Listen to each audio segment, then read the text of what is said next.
Hello friends, स्वागत है आपका ड्रीम्स ऑफ सक्सेस क्लासेस में।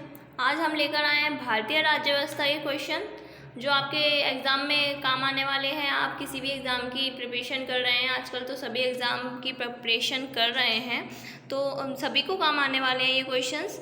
तो स्टार्ट करते हैं। फर्स्ट क्वेश्चन, भारतीय संविधान के किस अनुच्छेद के तहत लोकसभा में अनुसूचित जातियों और जनजातियों के लिए आरक्षण दिया गया है? तो ये 330 अनुच्छेद है। ऑप्शन नंबर ए आपका राइट आंसर हो जाएगा। सेकंड की ओर बढ़ते हैं। सेकंड है, अंडमान निकोबार द्वीप समूह का न्याय क्षेत्र किस न्यायालय की देखरेख में आता है? तो ये है पोर्ट ब्लेयर में कलकत्ता हाई कोर्ट की सर्किट बेंच, जो ऑप्शन नंबर बी है आपका राइट आंसर हो जाएगा।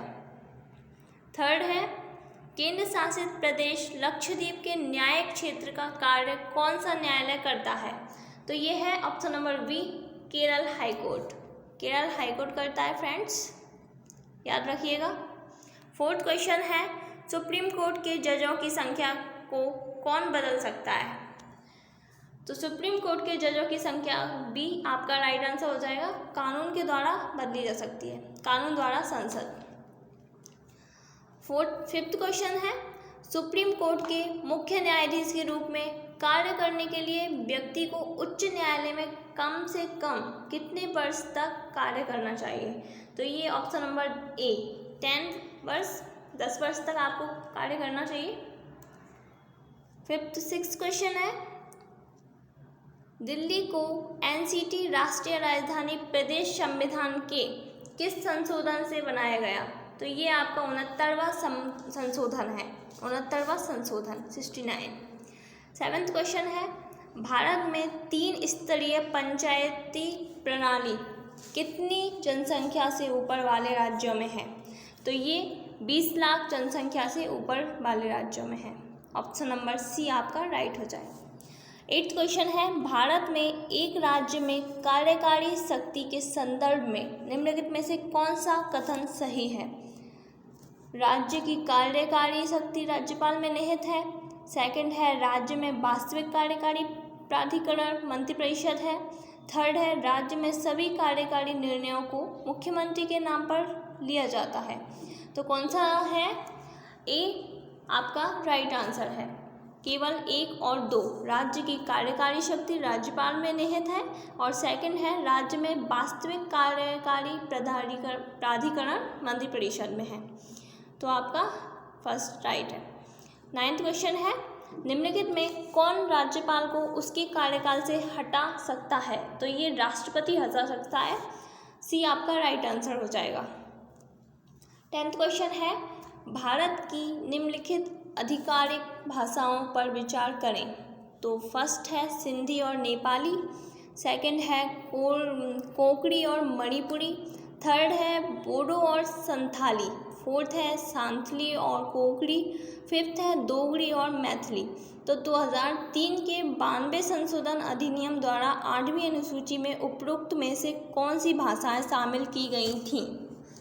तो आपका ये सी आपका राइट आंसर है। 3 और 5, 3 बोडो और संथाली और 5 है दोगरी और मैथिली।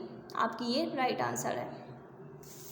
11th है, रेगुलेटिंग एक्ट कब पारित किया गया? तो रेगुलेटिंग एक्ट फ्रेंड्स ए आपका राइट आंसर हो जाएगा। 1773 में रेगुलेटिंग एक्ट पारित किया गया था। 12th है, भारत के गवर्नर जनरल को किस एक्ट के द्वारा अपनी समिति के निर्णय को अस्वीकार करने का अधिकार मिला? तो फ्रेंड्स ये है सी 1786 का अमेंडमेंट एक्ट। 1786 का अमेंडमेंट एक्ट। 13th है, महारानी विक्टोरिया को भारत की साम्राज्ञी कब घोषित किया गया? तो ये सी आपका राइट आंसर है। 1876 में महारानी विक्टोरिया को भारत की साम्राज्ञी घोषित किया गया था। 4th क्वेश्चन है, किस अधिनियम की प्रमुख विशेषता 14 क्वेश्चन है, किस अधिनियम की प्रमुख विशेषता प्रांतीय स्वायत्तता थी? 1935। ये आंसर आपका राइट हो जाएगा। 15th क्वेश्चन है, निम्नलिखित में से कौन सा भारतीय राज्य व्यवस्था में सर्वोच्च है? संविधान भारतीय राज्य व्यवस्था में सर्वोच्च है। सी आपका राइट आंसर है। 16 है, भारतीय संविधान के अनुसार कार्यपालिका का प्रमुख कौन है? तो राष्ट्रपति है।